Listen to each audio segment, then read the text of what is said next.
From the studios of Farm Journal Broadcast,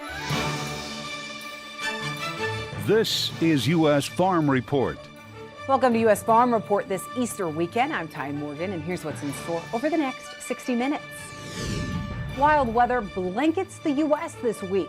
What I have my stomach turning in knots about is the whole next week with below 30, in the low teens. From blizzards to extreme winds, it's taking a toll on wheat and those in the middle of calving season.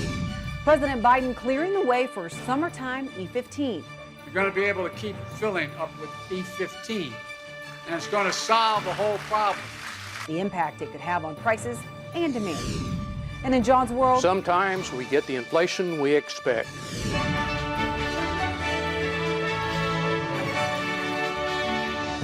Now for the news. From blizzard-like conditions with heavy snow, high winds, and bitter cold temperatures to extreme fire danger and severe weather. Much of the nation experiencing some sort of wild weather this week. We start in North Dakota, where blizzard conditions brought poor visibility in the roads, but several inches of snow. And while the moisture is welcome news, it's a big concern for ranchers as calving season is still in full swing for some. What I have my stomach turning in knots about is the whole next week with below 30, in the low teens for this coming weekend too. After these calves get 2 foot of snow dumped on them and it's heavy, wet snow, and then it stays cold and doesn't warm up at all, you know, it's hard. It's going to be hard to keep them healthy. It's going to be hard to keep things alive, I think. The last time Langley says that they had such severe weather this late would have been the blizzard of 1997. And farmers have battled multiple wind events already this year, with the majority of the dryland winter wheat crop across the Panhandle and Southern Plains already zeroed out by crop adjusters. But the wheat under irrigation was still barely hanging on until this week.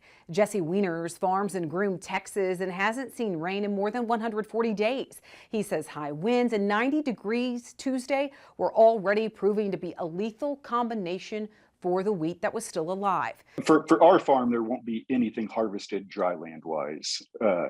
Irrigated, we've still got a few circles that we're watering. That's after today. I guess we'll kind of see what's out there, but I know that we're already starting to get some dirt blowing from some county roads and stuff like that we're starting to blow across it, and already start to see some sand burn on that. The Texas farmer says it'll take about a week to know just how much of the crop survived. But as you see images, it looks like the Dust Bowl. And as of Monday, USDA said none of Texas's winter wheat was considered excellent. 79% is already rated poor to very poor. Well, another big story this week, the president announcing Americans will be allowed to keep buying E15 this summer. The president traveling to Menlo, Iowa, making the announcement at a POET ethanol plant.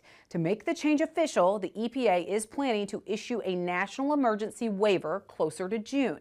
Americans would be able to then fill their tanks with gas that has a 15% ethanol blend through September 15th. The White House saying President Biden is doing it in order to help address the pain at the pump. E15 is about 10 cents a gallon cheaper than E10, and some gas stations offer an even bigger discount than that. But many of the gas stations that sell it here in Iowa, Illinois, Minnesota, Wisconsin, Pennsylvania are required to stop selling in the summer. But with this waiver, on June 1, you're not going to show up at your local gas station and see a bag over the pump that has the cheapest gas. You're going to be able to keep filling up with E15. And it's going to solve the whole problem. The White House says the EPA is also considering additional actions that would allow for the use of E15 year-round. Well, the Labor Department is putting a number on inflation. In March, the Consumer Price Index showing prices rose 8.5%. That's the highest increase since December of 1981. Food prices are up nearly 9% since the same month last year. Now, that was led by bacon up more than 18%. Beef is now up 16%, with milk and chicken prices climbing more than 13%. In China this week, making another big grain buy, USDA announcing a sale of 1,020,000 metric tons of corn. Bill Biederman of agmarket.net saying it's a fairly significant sale because it's a follow-up from last week's big buy that was also more than 1 million metric tons of corn, and the first time they've been back in the market since May. And there was a lot of traders in the meantime who started to say, you know, they're not going to buy as much corn. They're done in the marketplace. They're going to use their reserves, and they're going to have a big crop coming. Of course, that's all on paper. But the point being is they are back. They are buying, and to us, that's a really big thing. USDA has been lowering their export projections for China. This could mean that China will be back in the market and exceed and cause our exports to actually be revised upward later. Biederman says this is a sign that China needs corn and they're not going to get it from Russia and Ukraine. He says they are concerned about meeting their needs and are shifting that demand over to our shores, calling it very positive. Avian influenza cases across the U.S. are now outpacing the 2014 to 2015 U.S. outbreak. American Farm Bureau warns it may be due to better detection and reporting protocols now. According to AFBF's market intel, there are more than 600 confirmed cases of the highly pathogenic avian influenza in wild birds, covering 31 states. There are also 158 confirmed cases in commercial and backyard flocks across 25 states. And CEOs of the 4 major meat packers in the U.S. will testify before the House Ag Committee later this month. As first reported by Farm Journal's Jim Wiesmeyer on Monday, the House Ag Committee invited the 4 meat industry leaders to discuss cattle markets and price increases on the consumer side.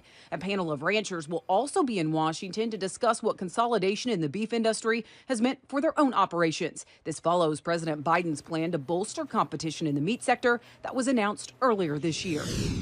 Well, weather definitely taking a toll on crops and livestock this week, so will weather be more tame next week? We'll